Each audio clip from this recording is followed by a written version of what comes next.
আজ যদি আমরা এই যে ব্যাক টু স্ট্রিটস, আজ যদি আমরা রাজপথ ছেড়ে দেই, তাহলে এই দেশ আগামী 100 বছরের জন্য পরাধীন হয়ে যাবে। আজ যদি বিএনপির নেতাকর্মীরা, আজ যদি গণতন্ত্রে বিশ্বাসী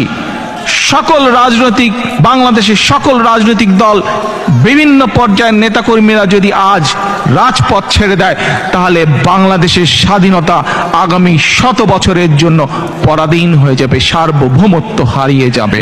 কাজেই আজ সিদ্ধান্ত নিতে হবে, দেশ বিএনপির যা একা নয়, দেশ সমগ্র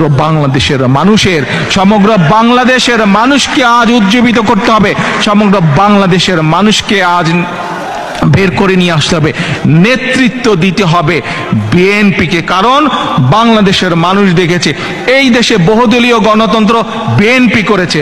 বাংলাদেশের মানুষ দেখেছে এই দেশে মানুষের অধিকার প্রতিষ্ঠিত করেছে, কথা বলার অধিকার প্রতিষ্ঠিত করেছে, সংবাদপত্রের স্বাধীনতা দিয়েছে বিএনপি দিয়েছে। কাজেই বাংলাদেশের মানুষ আজ বিএনপির দিকে তাকিয়ে আছে, নেতৃত্ব বিএনপিকে দিতে হবে।